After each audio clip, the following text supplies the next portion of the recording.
ಸಂಪೂರ್ಣ ಸಹಜ ಕೃಷಿ ಯೂಟ್ಯೂಬ್ ಚಾನಲ್ನ ಎಲ್ಲ ವೀಕ್ಷಕರಿಗೆ ನಮಸ್ಕಾರ. ನಾನು ಶಿವಪ್ರಸಾದ್ ಮಲೆಬೆಟ್ಟು. ನಮ್ಮ ಭಾಗದಲ್ಲಿ ಪಯ್ಯಾಣಿಯಲ್ಲಿ, ಧೂಪದಲ್ಲಿ, ಗ್ಲಿಸೇರಿಯಾದಲ್ಲಿ, ಕಾಂಕ್ರೀಟ್ ಕಂಬಗಳಲ್ಲಿ ಬೇರೆ ಬೇರೆ ಕಡೆಯಲ್ಲಿ ಕಾಳುಮೆಣಸನ್ನು ಹಾಕುವುದನ್ನೆಲ್ಲ ಕೂಡ ನಾನು ನೋಡ್ತಿದ್ದೇನೆ. ಅಂಥದ್ರಲ್ಲಿ ಕಬ್ಬಿಣದ ಕಂಬಗಳಲ್ಲಿ ಕಾಳುಮೆಣಸು ಹಾಕುವಂಥ ಒಂದು ಸಿಸ್ಟಮನ್ನು ನಾನು ನಿಮಗೆ ಎಕ್ಸ್ಪ್ಲೈನ್ ಮಾಡೋದಕ್ಕೋಸ್ಕರ ಬಂದಿದ್ದೇನೆ. ಇದು ಇರುವಂಥದ್ದು ರಿಪ್ಪನ್ಪೇಟೆಯಲ್ಲಿ ಖ್ಯಾತ ಕಾಳುಮೆಣಸಿನ ತಜ್ಞರಾಗಿರುವಂಥ ಜೋಸೆಫ್ ಚಾಕೋ ಅವರ ತೋಟದಲ್ಲಿ. ಅಂದರೆ ಒಂದು ಕಬ್ಬಿಣದ ಕಂಬದಲ್ಲೂ ಕೂಡ ಕಾಳುಮೆಣಸು ನೆಡಬಹುದು ಅನ್ನುವಂಥದ್ದು ತೋರಿಸಿದ್ದಾರೆ ನೋಡಿ. ಇದು ಕೂಡ 2 ಕಂಬಗಳು ಕಬ್ಬಿಣದ ಕಂಬಗಳೇ. ಅದರಲ್ಲಿ ಹೇಗೆ ಜೋಡಿಸಿದ್ದಾರೆ ನೋಡಿ. ನೋಡಿ ಕಬ್ಬಿಣದ ಕಂಬಗಳ ಜೋಡಿಸಿರುವಂಥದ್ದು.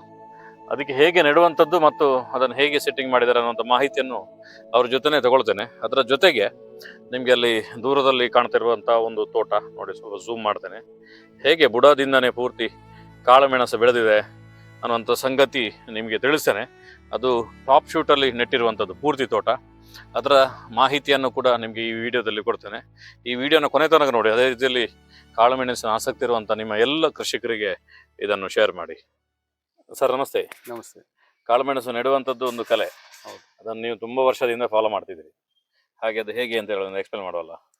ಇದು ನಾನು ಅಡಿಕೆ ಮರ. ಇದು ಅಡಿಕೆ ಮರಕ್ಕೆ ನೋಡಿ 2.5 ಅಡಿ ಅಗಲಕ್ಕೆ 3 ಅಡಿ ಅಗಲ 3 ಬುಟ್ಟಿ 4 ಬುಟ್ಟಿ ಮಣ್ಣು ಹಾಕಿದ್ದೇನೆ. ಮಣ್ಣು ಹಾಕಿ ಬಾಸ್ಕೆಟ್ ಅನ್ನ ನೋಡಿ, ಬಾಸ್ಕೆಟ್ ಅನ್ನ ಅಲ್ಲಿಟ್ಟು ಯಾವತ್ತು ಈ ಬಾಸ್ಕೆಟ್ ಇದ್ರ ಮೇಲೆ ಮಣ್ಣು ಬರಬಾರದು. ಬಾಸ್ಕೆಟ್ ಅನ್ನು ಇಟ್ಟು ಇದು ಬಾಸ್ಕೆಟ್ ಒಂದು ಇಟ್ಟಿರೋದು, ಇದು ನಿನ್ನೆ ನೆಟ್ಟಿರೋದು. ಅದ್ರ ಸುತ್ತ ಸ್ವಲ್ಪ ಮಣ್ಣು ಹಾಕ್ಬಿಟ್ಟು ನೋಡಿ, ಇಲ್ಲಿ ಬೇಕಾದ್ರೆ ಕೊಟ್ಟಿಗೆ ಗೊಬ್ಬರ ಯಾವ್ದು ಒಣಗಿದ್ದು ಇಲ್ಲ ಬಯೋ ಫರ್ಟಿಲೈಸರ್, ರಾಲಿ ಗೋಲ್ಡ್, ಇದು ಜಿಯೋ ಗ್ರೀನ್ ಎಲ್ಲ ಹಾಕಿ ಬೇಕಾದ್ರೆ ನೀವು ಇದನ್ನ ಹಿಂಗ್ ಮುಚ್ಚಿದ್ರೆ ಆಯ್ತು. ಇದು ಯಾವುದೇ ಕಾರಣಕ್ಕೆ ಈ ಬುಡದಲ್ಲಿ ತುಂಬಾ ಬಾಸ್ಕೆಟಿಗಿಂತ ಇದು ಮೇಲೆ ಮಣ್ಣನ್ನ ಕಡದೆ ಏರಬಾರದು. ಕಡದೆ ಏರಿದ್ರೆ ಅದು ಕೊಳೆತು ಹೋಗ್ತದೆ. ಮತ್ತೆ ಮುಖ್ಯವಾಗಿ ಅದನ್ನ ನೋಡಿ, ಅಲ್ಲಿ ನೋಡಿ, ಅಡಿಕೆ ಬುಡಕ್ಕೆ ಗುಡ್ಡೆ ಮಾಡೇ ನಡ್ಬೇಕು. ಹೌದು, ಗುಡ್ಡೆ ಮಾಡಿ ನಡೆದಿದ್ರೆ ಯಾವುದೇ ಕಾರಣಕ್ಕೂ ಕಾಳುಮೆಣಸು ಕಳೆಯೋದಿಲ್ಲ, ಕಾಯಿಲೆ ಬಂದು ಹೋಗ್ತದೆ. ಈಗ ಸರ್, ಈಗ ನೀವು ಹೇಳಿದ್ರೆ ಈ ಗುಂಡಿಗೆ ಗೊಬ್ಬರಗಳನ್ನು ಹಾಕ್ಬೇಕು ಅಂತ ಹೇಳ್ತೀರಿ. ಇಲ್ಲಿ ಇರುವ ಬೇರೆ ಈಗ ಇಲ್ಲಿದೆ ಬೇರು, ಅದು ಇಲ್ಲಿಗೆ ಬರ್ಲಿಕ್ಕೆ ಎಷ್ಟು ಟೈಮ್ ಬೇಕಾಗುತ್ತೆ? 1 ತಿಂಗಳಿಗೆ ಬೇರೆ ಇಲ್ಲಿಗೆ ಬರುತ್ತೆ. 1 ತಿಂಗಳು ಬರುತ್ತೆ. 1 ತಿಂಗಳು ಆಗುವಾಗ ಈ ಗೊಬ್ಬರ ರೆಡಿ ಆಗ್ತದೆ. ಹೌದು, ತಗೊಂಡು ಇದು ಮುಚ್ಚಿಬಿಡ್ತೀವಿ. ಯಾವ್ದು ಇದು ತುಂಬಾ ಜನ ತಪ್ಪು ಏನ್ ಮಾಡ್ತಾರೆ ಅಂದ್ರೆ, ಈ ಬಾಸ್ಕೆಟಿನ ಜೊತೆಗೆ ಗೊಬ್ಬರ ಎಲ್ಲ ಸೇರಿಸ್ಬಿಟ್ಟು ಮಣ್ಣು ಮುಚ್ಚಿಬಿಡ್ತಾರೆ. ಅಲ್ಲಿಗೆ ಆ ಬೇರು ಡ್ಯಾಮೇಜ್ ಆಗುತ್ತೆ, ಆ ಗಿಡ ಹೇಳೋದಿಲ್ಲ. ಅಂತ ಸಮಸ್ಯೆಗಳು ಮಾಡ್ತಾರೆ ತುಂಬಾ ಜನ. ಎಲ್ಲ ಬುಡಕ್ಕೆ ಹಾಕ್ತಾರೆ, ಎಲ್ಲ ಬಾಸ್ಕೆಟಿಗೆ ಸೇರಿಸಿ ಹಾಕ್ತಾರೆ. ಬೇವಿನ ಹಿಂಡಿ ಎಲ್ಲದು ಮಣ್ಣಿಗೆ ದೊಡ್ಡ ಸಮಸ್ಯೆ. Correct correct. ಫಸ್ಟಿಗೆ ಮಣ್ಣಿಗೆ ಗೊಬ್ಬರ ಕೊಡ್ಲಿಕ್ಕಿಲ್ಲ, ಸೈಡ್ ಅಲ್ಲಿ ಕೊಡುವಂತದ್ದು, ಗಿಡ ಬೇರೆ ಕೊಡ್ತಿದ್ದಾಗೆ ಅಲ್ವಾ? ಇದು ನೋಡಿ, ನಾನು ಮನೆ ಹತ್ರ ಸುಮ್ಮನೆ 3 GI ಪೈಪ್ ಇತ್ತು, ಅದರಲ್ಲಿ 2 ಅಡಿ ಕಾಂಕ್ರೀಟ್ ಮಾಡಿ ಗುಂಡಿ ತೆಗೆದು ಕಾಂಕ್ರೀಟ್ ಮಾಡಿ ಹಾಕಿರೋದು.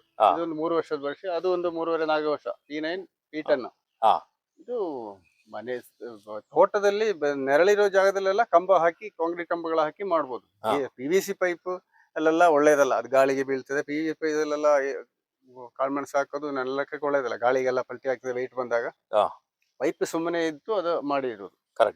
ಕಾಂಕ್ರೀಟ್ ಕಂಬದಲ್ಲಿ ಮಾಡ್ಬೋದು. ಅಡಿಕೆ ತೋಟದಲ್ಲಿ ಗ್ಯಾಪ್ ಇದ್ರೆ, ತೆಂಗಿನ ತೋಟದಲ್ಲ ಕಾಂಕ್ರೀಟ್ ಕಂಬ ಹಾಕೊಂಡು ಕಾಳುಮೆಣಸು ಹಾಕ್ಬೋದು. ಕರೆಕ್ಟ್. ಇಲ್ಲಿ ನೋಡಿ, ಇದು 1.5 ಇಂಚ್ GI ಪೈಪ್ ಕಾಂಕ್ರೀಟ್ ಮಾಡಿ ಹಾಕಿರೋದು.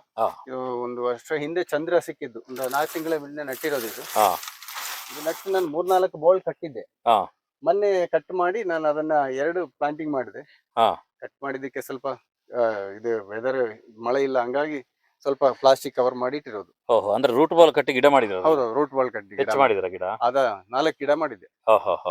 ಅದನ್ನೇ ಕಟ್ ಮಾಡಿ ಹಾಕಿದ್ದೆ. ಎಳೆ ಚಿಗುರಿತ್ತು ಅಂತ ಕವರ್ ಮಾಡಿದ್ದೆ, ಮಾಯಿಶ್ಚರ್ಗೆ ಸ್ವಲ್ಪ ರೆಡಿ ಆಗ್ತದೆ. ಈ ರೀತಿ ಟರ್ಪಲ್ ಯಾಕೆ ಇದು ಕವರ್ ಮಾಡೋದು? ಟರ್ಪಲ್ ಮಳೆಯಲ್ಲಿ ನೀರು ಜಾಸ್ತಿ ಆಗುದಿಲ್ಲ, ಗೊಬ್ಬರ ಕೊಚ್ಕೊಂಡು ಹೋಗುದಿಲ್ಲ ಅಂತ ಟರ್ಪಲ್ ಹಾಕಿದ್ದು. ಟರ್ಪಲ್ ಹಾಕೋದು ಒಳ್ಳೇದು ಮಳೆಗಾಲದಲ್ಲಿ ಅಲ್ವಾ? ಇದೀಗ ನೆಟ್ ಎಷ್ಟು ವರ್ಷ ಆಯ್ತು? ಇದು 3 ವರ್ಷ ಆಯ್ತು. ಅದು 4 ವರ್ಷ. ಹೇಗೆ ಬಂದಿದೆ ಸರ್ ಕಳೆದ ಬಾರಿ? ಕಂಬದಲ್ಲಿ ಬರುತ್ತೆ GI ಪೈಪ್ ಅಲ್ಲೆಲ್ಲ. GI ಪೈಪ್ ಅಂದ್ರೆ ಎಷ್ಟು ಇರ್ತದೆ ಇಷ್ಟು ದೊಡ್ಡ ಪೈಪ್ಗೆ ರೇಟು? ಅದಕ್ಕೆ 2,500 ಎಲ್ಲ ಇದೆ. 20 ಅಡಿ 2 ಇಂಚ್ ಪೈಪಿಗೆ. ಇದು 1.5 ಇಂಚ್. ಹೌದು. ಅದ್ರದ್ದು PVC ಪೈಪ್ ಅಲ್ಲಿ ನಿಮ್ಗೆ ಸ್ವಲ್ಪ ಗಾಳಿಗೆಲ್ಲ ಕಷ್ಟ ಆಗ್ತದೆ. PVC ಪೈಪ್ ಗಾಳಿ ಎಲ್ಲ ಕಟ್ ಆಗ್ತದೆ.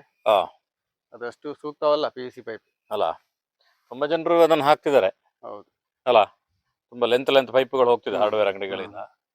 ನೋಡಿ ಸ್ನೇಹಿತರೆ, ಕಬ್ಬಿಣದ ಪೈಪಲ್ಲಿ ಹಾಕಿರುವಂಥದ್ದು ಎಷ್ಟು ಗಟ್ಟಿಯಾಗಿ ನಿಂತಿದೆ ಅನ್ನುವಂಥದ್ದು ನೀವು ಇಲ್ಲಿ ಕಾಣ್ಬೋದು. ನೋಡಿ ಸ್ನೇಹಿತರೆ, ನಾನು ಹೇಳಿದೆ ಟಾಪ್ ಶೂಟ್ ಅಂತ ತೋರಿಸ್ತೇನೆ ಅಂತೇಳಿ. ಟಾಪ್ ಶೂಟ್ನ ಬಳ್ಳಿಗಳ ನೆಟ್ಟಿರುವಂಥದ್ದು. ಸರ್, ಇದಕ್ಕೆ ಎಷ್ಟು ವರ್ಷ ಆಯಿತು? ಇದು 2 ವರ್ಷ 2 ತಿಂಗಳಾಯ್ತು. ಇದು ನನ್ನ P9 ಒಂದು ಎರಡು ಮರದಿಂದ ಎಲ್ಲ ಲೋಟ ಮೆಥಡ್ ಅಲ್ಲಿ ಟಾಪ್ ಶೂಟರ್ ಅನ್ನು ಮಾಡಿ ನೆಟ್ಟಿರೋದು. ಹಾ.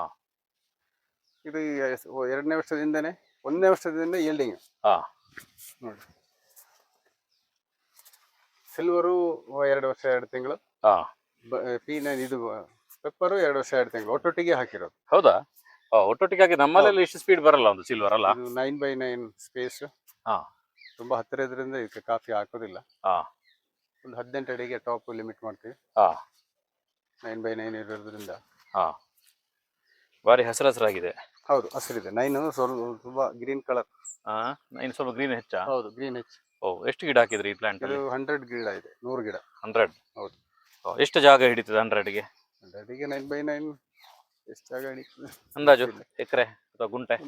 ಎಕರೆಗೆ 660 560 600 ಹಿಡಿತದೆ ಅಂತ. ಹೌದಾ? ಎಕರೆಗ? ಹೌದು. ಈಗ ಇದ್ರಲ್ಲಿ ಎಷ್ಟು ಹಿಡಿದಿದೆ? ಇದು 100 ಗಿಡ ಅಷ್ಟೇ, 9x9. 100 ಗಿಡ ಆದ್ರೆ ಬಾರಿ ಕಡಿಮೆ ಆಯ್ತು ಜಾಗ ಅಲ್ವಾ? ನೋಡಿ ಸ್ನೇಹಿತರೆ, ಹೇಗೆ ಕಾಣ್ತಾ ಇದೆ. ಇದು ಹೊಸದಾಗಿ ಹಾಕಿರೋದಾ? ಹೌದು.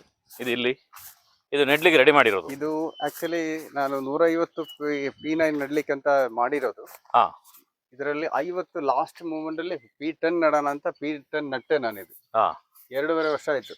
50 ಗಿಡದಲ್ಲೇ 20-30 ಹಳದಿಯ ಹೋಗ್ತಾ ಇತ್ತು. ಹಂಗಾಗಿ ಅದನ್ನೆಲ್ಲ ಕಿತ್ತು ರಿಮೂವ್ ಮಾಡಿ ಈ ಸರಿ ಚಂದ್ರ ಹಾಕ್ಲಿಕ್ಕಂತ ರೆಡಿ ಮಾಡಿದಲ್ಲ? ಹೌದು. ಈ ತರ ಗುಡ್ಡೆ ಮಾಡಿ ಚಂದ್ರ ಹಾಕ್ಬೇಕು. ತನ್ನದು ಅಲ್ಲೆಲ್ಲ ತುಂಬಾ ಹಳದಿಯ ಕಿಡಿತ.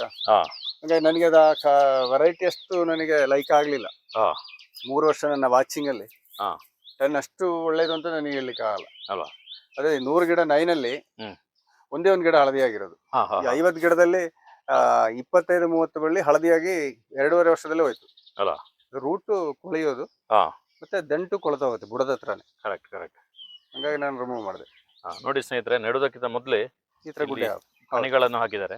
ಅದ್ರ ಜೊತೆ ಮಣ್ಣನ್ನು ನೋಡಿ, ಸುಮಾರು 1 ಅಡಿ ಇರಬಹುದು. ಇದು ಹೈಟ್ ಮಾಡಿ ಹಾಕಿರೋದಲ್ಲ, ಹೊರಗಡೆ ತಂದು ಹಾಕಿದೆ ಸರ್? 3 ಅಡಿ ಹೈಟ್ ಪ್ಲಸ್ ಒಂದು 2.5 ಅಡಿ ಅಗಲ ಗುಡ್ಡೆ ಮಾಡ್ಕೊಂಡು ನೆಡೋದು ಸೂಕ್ತ ಅಲ್ಲ.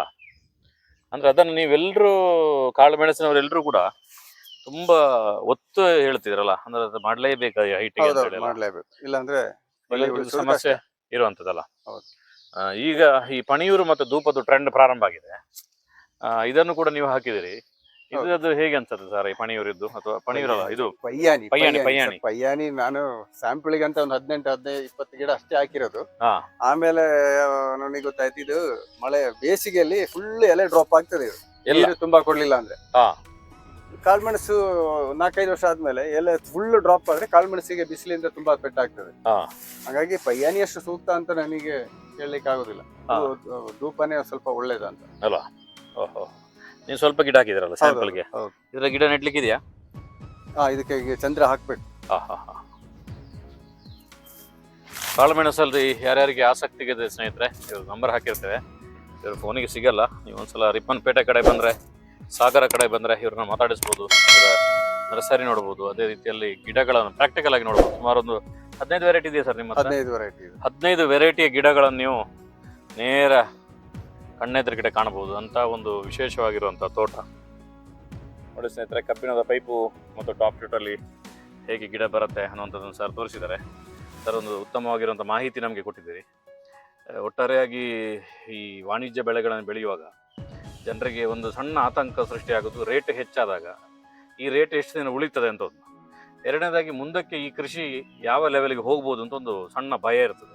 ಆ ಕಾರಣಕ್ಕೋಸ್ಕರ ಎಷ್ಟೋ ಜನ ರೈತರು 500 ರೂಪಾಯಿ ಕಾಳುಮೆಣಸಿಗಿದ್ರೆ 100 ರೂಪಾಯಿ ಡೌನ್ ಆದರೆ ಸಾಕು, ತೋಟದ ಹತ್ರ ಹೋಗೋದನ್ನು ನಿಲ್ಲಿಸಿಬಿಡ್ತಾರೆ.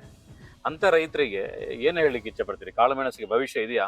ಕಾಳುಮೆಣಸಿಗೆ ನಿಜವಾಗಲೂ ಭವಿಷ್ಯ ಇದೆ. ತುಂಬಾ ಇಂಟರ್ನ್ಯಾಷನಲ್ ಮಾರ್ಕೆಟ್ ತುಂಬಾ ಬೇಡಿಕೆ ಇದೆ. ನಮ್ಮ ಇಂಡಿಯನ್ ಮಾರ್ಕೆಟ್ಗೆ ತುಂಬಾ ಕಾಳುಮೆಣಸು ಬೇಕಾಗ್ತದೆ. 500 ರೂಪಾಯಿ ಕಮ್ಮಿ ಆಗ್ಲಿಕ್ಕೆ ಸಾಧ್ಯತೆಗಳೇ ಇಲ್ಲ ಅಲ್ಲ. ಈಗ ಅಡಿಕೆ ಜೊತೆ ಹೂಗಳಾಗಿ ತುಂಬಾ ಜನ ಹಾಕ್ತಿದ್ದಾರೆ. ಗಿಡಗಳಿಗೂ ತುಂಬಾ ಬೇಡಿಕೆ ಅಲ್ಲ. ಗಿಡ ನರ್ಸರಿ ಮಾಡಿದ್ರು ಅದು ತುಂಬಾ ಗಿಡಗಳು ತಗೊಂಡೋಗಿ ನಡೋರು ತುಂಬಾ ಸಕ್ಸಸ್ ಮಾಡೋದಿಲ್ಲ, ತುಂಬಾ ಅಲ್ಲೇ ಹೋಗ್ತದೆ. ಆದ್ರೂ ಕಾಳುಮೆಣಸು ರೇಟ್ ಏನು ಕಮ್ಮಿ ಆಗ್ಲಿಕ್ಕೆ ಸಾಧ್ಯನೇ ಇಲ್ಲ ಅಲ್ಲ. 500 ಕೆಳಗೆ ಹೋಗ್ಲಿಕ್ಕೆ ಸಾಧ್ಯತೆ ಇಲ್ಲ. ನಿಮ್ಮಲ್ಲೆಲ್ಲ ಹೇಗಿದೆ ಗಿಡಗಳನ್ನು ತಗೊಳ್ಳುವಂಥದ್ದು? ಗಿಡ ನಾನು ನರ್ಸರಿ ತುಂಬಾ 10 ವರ್ಷದಿಂದ ಮಾಡ್ತಾ ಇದ್ದೀನಿ. ಈ ವರ್ಷನೂ ತುಂಬಾ ಬೇಡಿಕೆ ಇತ್ತು. ಬೇಡಿಕೆ ಪೂರೈಸಕ್ಕೆ ಆಗಲ್ಲ, ಅಷ್ಟು ಡಿಮ್ಯಾಂಡ್. ತುಂಬಾ ಹಾಕ್ತಿದ್ದಾರೆ, ಒಳ್ಳೇದು ಹಾಕ್ಲಿ. ಅಡಿಕೆಗೆ ತುಂಬಾ ಜನ ಹಾಕ್ತಿದ್ದಾರೆ.